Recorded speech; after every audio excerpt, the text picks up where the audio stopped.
President Trump, Secretary of State Rubio, and War Secretary Hegseth have all warned that this war will go on with growing intensity for weeks at least. They all repeat that Iran will not be allowed to have nuclear weapons, and Prime Minister Netanyahu does the same. In the 6 days of the war, it's already spread beyond Iran. The US has intensified its bombing of Tehran and elsewhere. Israel is bombarding the south of Lebanon as we speak. Hezbollah engaged with Israel only days after the war began, and Iran, as everyone I'm sure is aware, has retaliated with counterstrikes on Israel and against military, diplomatic and energy facilities across the Gulf states. By Monday, supply disruptions as a result of precautionary shutdowns of oil and gas facilities were being reported. Traffic across the Straits of Hormuz is seriously interrupted and oil prices are rising. This war, at least in its economic form, has the real potential to spread beyond the Middle East and is already doing so.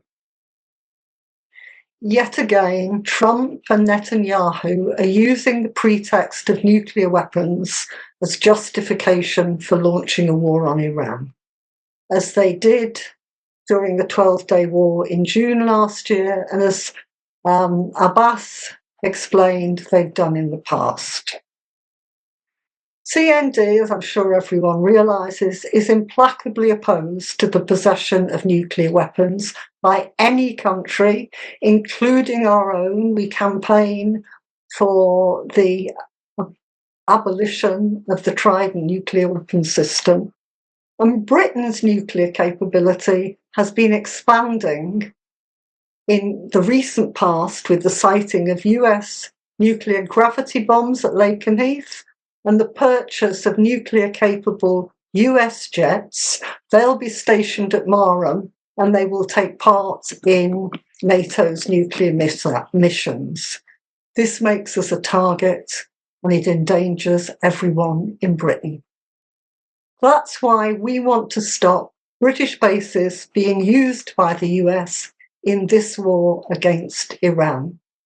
But let's take a step back for a moment and consider the case of Iran. President Obama negotiated one of the most successful contemporary nuclear arms reduction deals of recent times, the Joint Comprehensive Plan of Action, JCPOA.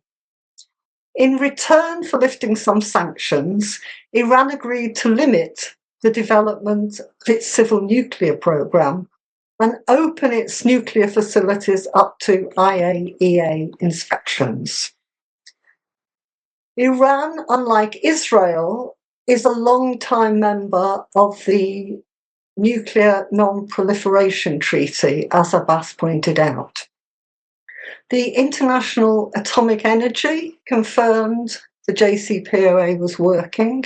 US and military intelligence services confirmed it was working.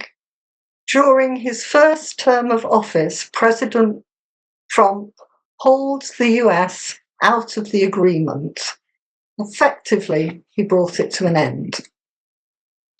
Only 2 weeks ago, as Abbas has outlined, US-Iran talks were said to be making progress.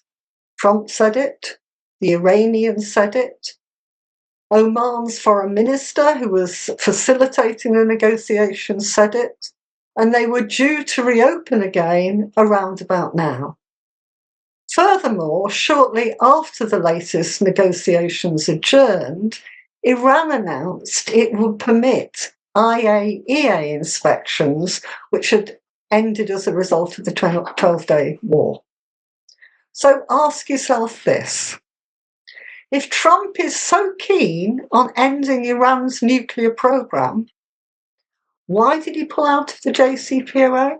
And why has he abandoned talks that he said only a few days before bombing began were progressing Why did he do that? To launch a military blitzkrieg on Iran. And what about Israel? Israel is the only state in the Middle East that possesses nuclear weapons.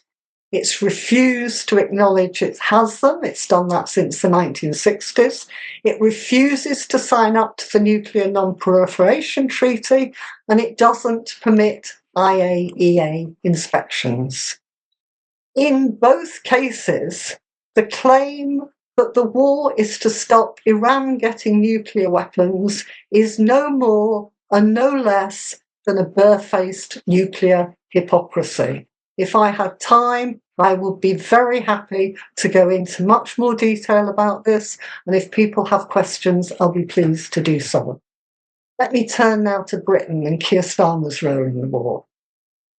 By the end of the second day of the blitz bombing of the Iranian cities on Sunday evening, under pressure from Trump, Starmer announced that British bases could be used for, quote, defensive attacks, unquote, on Iran. That means, as Dania suggested, Lakenheath, Mildenhall, Artikriti in Cyprus and other UK facilities are being and will be used. This is why Iran targeted Arkriti, thankfully without loss of life and only minimal damage according to Cypriot authorities.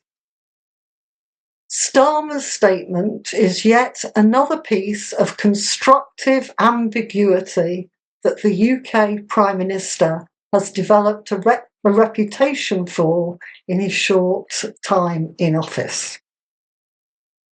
My final point is this. I personally don't believe Trump and Netanyahu when they say the war is about Iran's potential to develop nuclear weapons, and neither should you. It may be part of Trump's unclear objectives, but you don't need a war to achieve a nuclear agreement. I believe it's an attempt to change the regime from the air. Indeed, very serious commentators in the United States, close to the White House, have said so and continue to say so.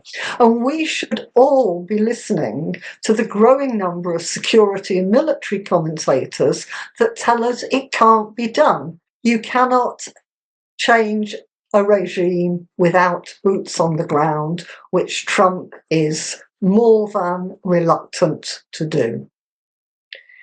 It's about attempting to destroy Trump's biggest adversary in the region, that's Iran, and establish Israel, which Trump calls a core ally of the United States.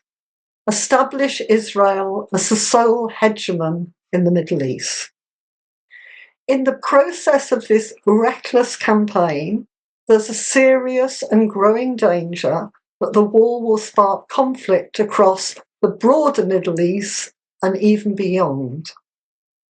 The Middle East is one of the most unstable regions in the world, and who knows where this war might end.